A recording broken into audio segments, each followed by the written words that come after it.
Quebec, the 14th state of the Union, and Cuba, one of America's closest friends. This is the future that could have been if U.S. invasions of both territories hadn't ended in complete humiliation. Today, the United States is the premier military power, bar none, but it wasn't always that way. And the nation that would go on to become the only surviving superpower in the world today got its start as a raggedy bunch of upstart colonists going up against the real superpower of the day, the British Empire. It was a true David versus Goliath story, 13 rebel colonies with a total population of 1/3 of that of the British Empire, seeking to overcome the greatest military force on the planet without even so much as a standing army of their own. The British had the advantage in almost every category. They had a much stronger economy with which to support a long-term war and hire mercenaries for aid. They had a command of the seas, a professional, well-disciplined army led by experienced and well-educated generals, alliances with many of the natives, and a staging ground in Canada from which to launch their military operations against the rebels. But while the American forces had few advantages, they would prove to be considerable in the end. They themselves had great amounts of experience fighting bush wars against Native Americans, knew the terrain intimately, and were fighting for their freedom and thus had superior motivation. They had the aid of the Spanish and the French and enjoyed a command of generals who had the brilliant inspiration to fight a guerrilla war rather than a conventional stand-up fight against the superior British forces. As the war kicked off, though, the colonists knew they needed to neutralize Britain's greatest advantage and compound its greatest weakness with a strong staging ground from which to fight the colonists in Canada. The British could help mitigate the effect of having resupply lines that stretched for thousands of miles across the Atlantic. If the young United States was to win its freedom, it needed to kick the British out of Canada, at which point the incredibly long supply lines would be a weakness so crippling to the British war effort that it's unlikely they would have sought to continue fighting. Thus, as the War of Independence kicked off, the colonies sent an expeditionary force up north with the hope that victory and freedom could be secured in months. It would almost end up ensuring the United States remained a British colony forever. Word had gotten to the Americans that the British fort of Ticonderoga was both heavily armed and yet lightly defended. Its seizure would be a tremendous boost to their under-equipped colonial army, and immediately a force led by Benedict Arnold and Ethan Allen was dispatched to capture the fort in northern New York. The brief campaign would meet with stunning success as colonial troops captured Fort Ticonderoga and Fort Crown Point and raided Fort St. John's for supplies. Arnold and Allen both believed that the colonial army needed to hold Ticonderoga against the British in order to stave off any thrusts south from Canada into the colonies. However, mindful of the inferior numbers of the Continental Army versus the vastly superior British Army, the Continental Congress decided it would be best to simply destroy and abandon the captured forts. Arnold and Allen both, however, sensed an opportunity and knew from local intelligence sources and sympathetic Canadians in the north that Quebec was lightly defended by a small British force. If they could take Quebec now, it would deny the British one of their major bases of operations against the colonies and force them to undertake a much riskier and more expensive amphibious invasion amongst the colonies themselves. After some persuasion, Congress agreed to send an expeditionary force up north into Canada, appointing General Philip Schuyler in command of the invasion. He was ordered to be cautious and use his own best judgment as to whether an invasion was prudent or not. The last thing the Continental Army could afford was a disastrous defeat this early in the war. Upon learning that the British governor of Quebec was fortifying his position and attempting to negotiate the entry of the Iroquois into the war, Schuyler decided he had to act now and led his forces north. It would almost cost America its independence. General Guy Carleton, the British governor in Quebec, had set about to fortify his position against invasion from the south. Originally underestimating the threat from the colonials, the fall of Ticonderoga convinced him to take the possibility of invasion seriously. Thus, he set about attempting to raise a local militia, though this was met with little success as most Canadians either wanted to be left out of the fighting altogether or had sympathies with the rebellious Americans. Preparations to build a small fleet of gunboats on Lake Champlain and the recruitment of 100 Mohawk warriors met with much greater success. An invasion that would end in one of the worst military defeats of the United States had at least begun with incredible successes. After the fall of Ticonderoga, Benedict Arnold's forces seized the loyalist settlement of Skenesborough, capturing along with the town the schooner Catherine. Arnold rechristened it the Liberty, and it became the first official warship of the colonial navy. In a bold move that would make Benedict Arnold a tragic naval legend, he assaulted the British forces at the northern end of Lake Champlain, taking yet another British warship,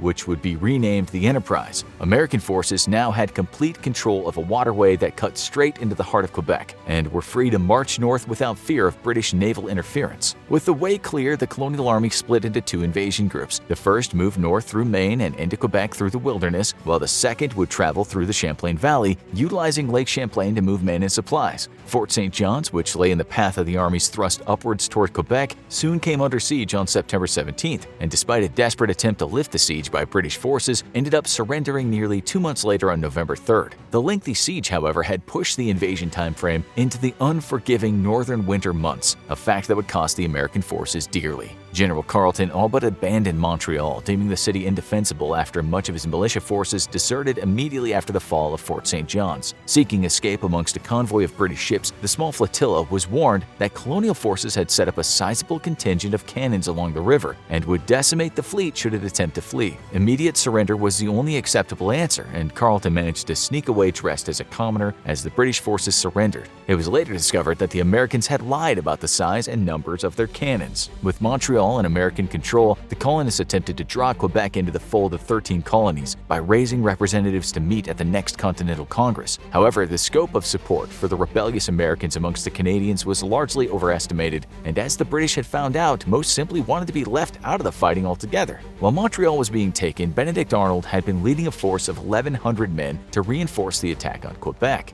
The expeditionary force made good time sailing up the coast and to the Kennebec River, but as soon as the men turned inwards, disaster began to befall them. First, the colonists had underestimated the difficult terrain that they'd have to cross to reach Quebec, 400 miles of untracked wilderness. To make matters worse, they were inexperienced navigating the rapid currents of the many rivers that lay between them and the British forces, causing the loss of many boats and supplies. With food supplies ruined by moisture, cold weather pressing in, and an unforgiving, grueling march through swamps and bogs, nearly half of Arnold's men were forced to turn back. By the time that Arnold had reached Quebec, he only had 600 men left under his command, with 0 cannons, winter clothing, and little food. Quebec, meanwhile, was well fortified, and after rebuffing Arnold's messenger and his demands of surrender, the British planned on sortying out of the city to destroy the under-equipped and outgunned Americans. Arnold, however, retreated to a stronger defensive position and waited until the arrival of troops from Montreal with proper supplies. By now, though, the date was December 2nd, and deadly cold had gripped the men and the land. Despite having inferior numbers and equipment, the colonists launched an attack on December 31st, 1775, ending in predictable disaster. The commanding officer of the colonial forces was killed, and Benedict Arnold himself was wounded,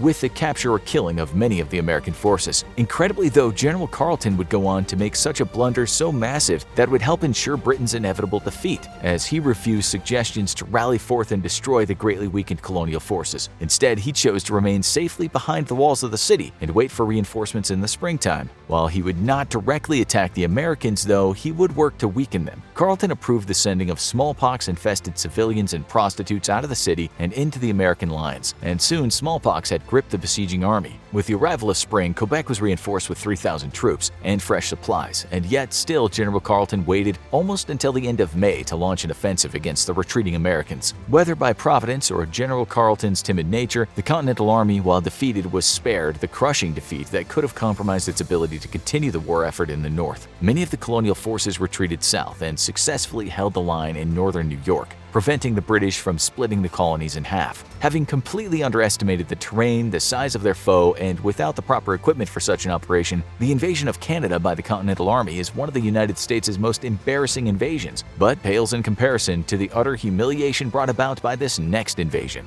1961. The Cold War is in overdrive, and the United States has a critical strategic vulnerability. The Soviet Union has a strong ally just 100 miles off the coast of Miami. Cuba is the perfect staging ground for nuclear missiles or nuclear-armed bombers, as well as for an invasion force driving deep into the American South. For the United States, this is completely unacceptable, and the CIA has a plan to do something about it, which will soon become one of the greatest military follies in U.S. history. 2 years earlier, Fidel Castro had succeeded in overthrowing the regime of the autocratic dictator Fulgencio Batista. President Batista might have been a cruel dictator and no friend of democracy, but he was staunchly anti-communist and didn't care much how the American company companies exploited the island as long as he got his kickbacks. Thus, by the time of Batista's fall, U.S. companies owned nearly half of Cuba's sugar plantations and almost all of its cattle ranches, mines, and utilities. Americans were enriching themselves and tossing the Cubans scraps. It was no surprise then that Castro's successful revolution was met with great support from the local population. He immediately set about nationalizing Cuba's industries and kicking U.S. companies out, and encouraging other Latin countries to more directly oppose the United States. These moves were met with great support from the Cuban population, but gradually some Cubans became disillusioned with their revolutionary leader. He had promised to free the country of a dictatorship, but instead of allowing open elections, he instead said that he would bring Cuba direct democracy by encouraging Cuban citizens to meet together and express their desires to him personally. For all his democratic talk and bluster, Castro had in effect simply replaced one dictator with another. This led to many disillusioned Cubans to leave the nation and throw their support behind a second revolutionary war, a sentiment that the Central Intelligence Agency was all too happy to take advantage of. Initially, the CIA had sought to support the growing revolution inside of Cuba by covertly supplying rebel forces and infiltrating the island with small bands of guerrilla fighters. However, these efforts were largely unsuccessful, and supply drops were regularly intercepted by Castro's forces. Covert infiltration of guerrilla cells were often gunned down at the beach. The CIA thus decided that rather than try to wage a long-term guerrilla war, what was needed was one massive blow to Castro's forces. Thus, they put together a plan to launch an invasion of Cuba using Cuban exiles and pitched the plan to the newly elected President John F. Kennedy. Kennedy approved the plan, but with the caveat that the U.S. would move to support non-Batista-aligned pro-democracy rebels, having no wish of replacing one dictator with the one who came before him. In April of 1960, the CIA began to recruit Cuban exiles. New recruits were sent for military training at a CIA base codenamed JM Trax on the Pacific coast of Guatemala. Flight crews were trained to fly B-26 Invaders, which were made to have a Guatemalan Air Force marking,